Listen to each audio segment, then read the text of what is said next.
Pada video kali ini saya akan membahas tentang cara untuk mengatur BIOS. BIOS itu singkatan dari Basic Input Output System, di mana fungsi dari BIOS adalah mengatur segala bentuk hardware input dan output, bagaimana cara kerja perangkat-perangkat tersebut, gitu ya.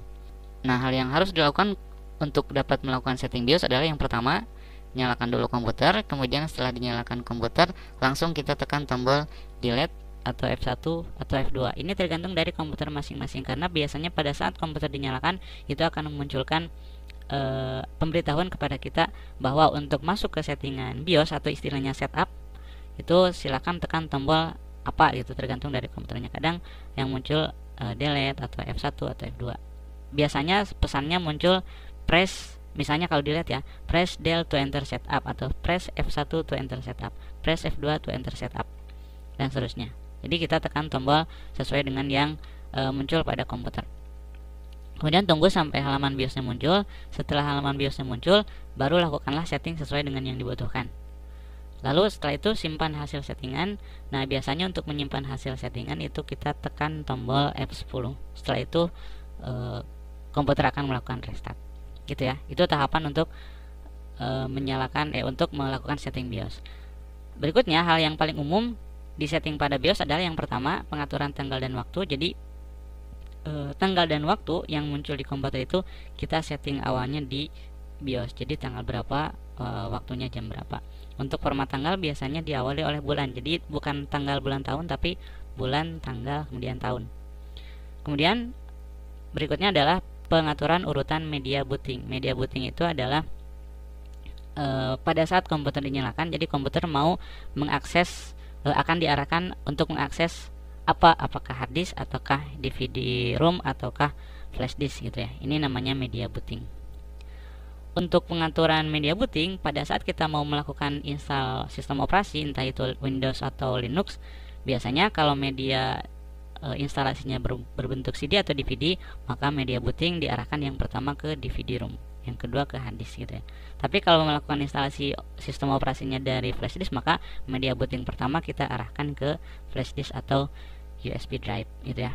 Nah, yang ketiga adalah yang paling umum di setting pada BIOS, pengecekan CPU, RAM, hard disk, dan DVD drive. Pengecekan di sini dalam artian apakah CPU, RAM, hard disk, dan DVD drive-nya terdeteksi sesuai dengan spek yang tertera pada fisik alat tersebut atau tidak gitu ya. Karena kadang pada saat kita masuk ke BIOS ternyata hard disk tidak terdeteksi. Jadi hard disk atau DVD ROM mungkin tidak muncul. Nah, itu berarti ada masalah pada perangkat tersebut. Dan yang keempat adalah pengaturan hardware apa saja yang diaktifkan dan dinonaktifkan. Barangkali misalnya kita mau menambahkan VGA card yang add-on, jadi VGA card yang ditancapkan di slot PCI Express atau di slot AGP kalau yang dulu. Nah, kita tinggal atur dari sini. Gitu. Maksudnya atur itu, misalnya kalau VGA cardnya pakai VGA card add-on, berarti kita harus nonaktifkan VGA card yang onboard dan mengaktifkan VGA card yang ditambahkan yang add-on tadi. Dan selain yang keempat ini masih banyak lagi settingan-settingan yang bisa kita lakukan di BIOS. Yang saya tuliskan di sini adalah yang paling umum di set di BIOS. Nah, untuk dapat melakukan setting BIOS, langkah-langkahnya silakan disimak pada penjelasan berikut ini. Nah, langkah pertama adalah kita nyalakan dulu komputernya. Pertama, pastikan monitornya sudah nyala, kemudian kita tekan tombol power pada komputer. Lalu langsung kita tekan tombol delete atau tombol F2, tergantung dari pesan yang muncul di area. Nah, ini tekan tombol delete gitu ya, delete. Saya tekan tombol delete, atau kadang ada juga yang menggunakan tombol F1 atau F2 untuk masuk BIOS. Dan inilah yang dinamakan dengan halaman untuk setting BIOSnya. Untuk navigasi dan memilih menu, kita menggunakan tombol panah atas bawah kiri kanan, ini ke atas ke bawah tuh, seperti ini, kiri kanan nih tuh. Kemudian untuk mengganti settingan atau memilih atau mengganti nilai settingan, kita bisa tekan tombol page up, page down, atau bisa juga menekan tombol plus dan minus ya. Kemudian untuk keluar atau untuk kembali ke menu awal, kita tekan tombol ESC atau escape ya. Nah, yang biasanya kita setting di BIOS adalah yang pertama kita pilih pada standar CMOS fitur. Kemudian kita biasanya di awal-awal kalau mau menginstal komputer itu pilih setting tanggalnya. Untuk format tanggal ini bulan, ini tanggal, ini tahun. Jadi tidak tanggal, bulan, tahun, tapi bulan, tanggal, tahun. Untuk menggantinya tinggal tekan tombol plus untuk menambah, minus untuk mengurangi. Coba saya mau naikkan menjadi bulan 3, 4, 5 begitu ya. Mengurangi, tekan tombol minus. Untuk pindah ke bawah, mengatur jam, tekan tanda panah ke bawah. Lalu ganti lagi nilainya dengan menekan tombol plus dan minus dan seterusnya. Nah, sebelum menginstal ulang atau sebelum menginstal komputer, pastikan terdeteksi hard disk dan juga terdeteksi DVD RW atau DVD ROM. Ya, ini hard disknya sudah terdeteksi, DVD-nya sudah terdeteksi. Kemudian floppy disk sudah jarang dipakai. Ini hold on. Ini artinya seandainya pada saat komputer dinyalakan itu ada beberapa hardware yang error, maka komputer akan berhenti. Pilihannya defaultnya atau normalnya ini. Jadi ketika ada beberapa atau satu atau dua hardware yang error, maka komputer akan berhenti. Itu menandakan bahwa ada satu atau beberapa hardware yang error. Kembali ke menu awal, tekan tombol ESC atau escape ini ya. Kemudian yang kedua adalah di advanced BIOS fitur.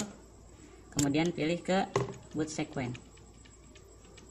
Ini ya, boot sequence. Boot sequence itu adalah urutan booting. Untuk melakukan instalasi Windows atau untuk menginstal sistem operasi pada komputer, maka media booting pertama harus kita arahkan ke CD atau DVD. Atau tergantung kita mau menginstalnya dari mana. Umumnya kan kita menginstal dari DVD ya, maka booting pertama harus diarahkan ke CD atau DVD. Seandainya mau menginstal pertama dari flash disk, maka kita harus masukkan dulu flash disknya dan kita pilih media booting yang lain gitu ya. Kalau misalnya sudah selesai proses install, ini bisa kita ganti menjadi ke hard disk. Enter, kemudian pilih hard disk, yang bawahnya enter, ganti ke CD DVD gitu.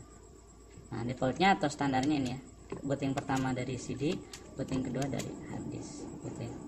Nah, seandainya mau install, cukup settingan seperti itu, kemudian tekan tombol ESC dan kita tekan tombol ESC lagi, kemudian kita simpan ini ya, save and exit setup. Berarti kita menyimpan konfigurasi yang barusan sudah disetting gitu ya. Untuk menginstal cukup seperti itu, atur tanggal dan waktu, kemudian atur media booting pertama dari CD atau DVD, atau kalau menginstalnya dari flash disk kita atur booting pertamanya dari flash disk. Kalau sudah, save and exit setup. Seandainya teman-teman bingung apa yang harus disetting, cukup kita pilih yang ini, load optimize default. Jadi kita mengambil settingan yang paling optimum dari komputer ini. Boleh juga seperti itu. Intinya yang penting terakhir kita klik tombol save and exit setup. Bukan klik ya, tekan gitu ya.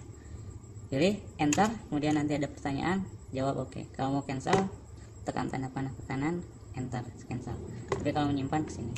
Oke, maka nanti komputer akan melakukan restart dan tunggu sampai dia meminta menekan tombol untuk maju ke tahap instalasi biasanya kalau kita mau install. Tapi kebetulan ini karena komputer saya sudah diinstal, maka dia akan langsung masuk ke sistem operasi. Nah, ini nanti masuk ke sistem operasi Windows. Oke, saya rasa cukup untuk pembahasan kali ini. Mudah-mudahan apa yang sudah saya sampaikan bisa bermanfaat untuk teman-teman semuanya.